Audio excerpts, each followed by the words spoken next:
Kottayam Manarcad SBI ബാങ്കിന് മുന്നിൽ CCTV ഉണ്ട്. പക്ഷെ ദൃശ്യങ്ങളില്ല. ബാങ്കിന് മുന്നിൽ നിന്ന് ബൈക്ക് മോഷണം പോയ ഇടപാടുകാരൻ വലയുകയാണ്. ഹാർഡ് ഡിസ്ക് ഇല്ലാത്തതിനാൽ ദൃശ്യങ്ങൾ ലഭ്യമല്ല എന്നാണ് ബാങ്കിന്റെ വിചിത്രവാദം.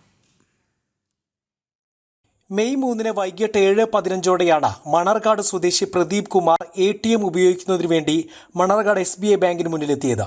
അബദ്ധത്തിൽ ചാവി ബൈക്കിൽ തന്നെ വെച്ച് ATMൽ അകത്തു കയറി. തിരിച്ചിറങ്ങിയപ്പോൾ ബൈക്കില്ല. ബാങ്ക് പരിസരമായതിനാൽ CCTV ക്യാമറകൾ നിരവധിയുണ്ട്. മോഷ്ടാവിനെ ഉടൻ പിടികൂടാമെന്ന പ്രതീക്ഷയോടെ പോലീസുമായി ബാങ്കിനെ സമീപിച്ചപ്പോഴാണ് ബഹുരസം. ക്യാമറയുണ്ട്, പക്ഷേ ദൃശ്യങ്ങളില്ല. ഹാർഡ് ഡിസ്ക് ഇല്ലാത്തതിനാൽ ദൃശ്യങ്ങൾ നൽകാനാവില്ലെന്നായിരുന്നു ബാങ്കിന്റെ മറുപടിയെന്ന് പരാതിക്കാരൻ പറഞ്ഞു. ടെക്നീഷ്യൻ വന്നില്ലെന്ന് പറഞ്ഞു. പിറ്റേ ദിവസം രാവിലെ വന്നപ്പം ബാങ്കിലെ മാനേജർ പറഞ്ഞു, പോലീസുകാരെ അറിയിച്ചെന്നാണ് പറയുന്നത്, അതിൻ്റെ ഹാർഡ് ഡിസ്ക് ഇല്ലായിരുന്നു, അതുകൊണ്ട് നമുക്ക് അത് കിട്ടുന്നില്ലെന്ന്, അതുകൊണ്ട് അതിൻ്റെ ഫുട്ടേജ് എടുക്കാൻ പറ്റുന്നില്ലെന്നാണ് പറയുന്നത്. ഇതുപോലെ ഒരു ഉത്തരവാദിത്തപ്പെട്ട ഒരു സ്ഥാപനം, ഒരു ATM, ഞാനിവിടെ പൈസ ഇടാൻ വന്നതാണ്. എന്നിട്ട് അവർ ചോദിച്ച പോലെ അന്നേരം ഹാർഡ് ഡിസ്ക് ഇല്ലെങ്കിൽ അന്നേരം അവർക്ക് ആ വിവരം പറഞ്ഞ് എനിക്ക് മറ്റിടത്ത് അന്വേഷിക്കായിരുന്നു. ശക്തമായ സുരക്ഷയും നിരീക്ഷണവും ആവശ്യമായ ബാങ്ക് പരിസരത്തെ ദൃശ്യങ്ങളില്ലാത്തത് ഞെട്ടിക്കുന്നുവെന്ന് പരാതിക്കാരൻ. മോഷ്ടാവിനെ കണ്ടെത്താനുള്ള വിലപ്പെട്ട സമയം ബാങ്കിന്റെ അനാസ്ഥ മൂലം നഷ്ടപ്പെട്ടുവെന്നും പ്രദീപ് കുമാർ ആരോപിച്ചു.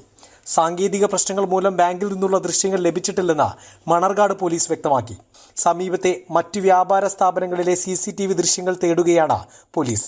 ബാങ്ക് അധികൃതരുമായി ബന്ധപ്പെട്ടുവെങ്കിലും അവർ പ്രതികരിക്കാൻ തയ്യാറായിട്ടില്ല. ജനം, കോട്ടയം.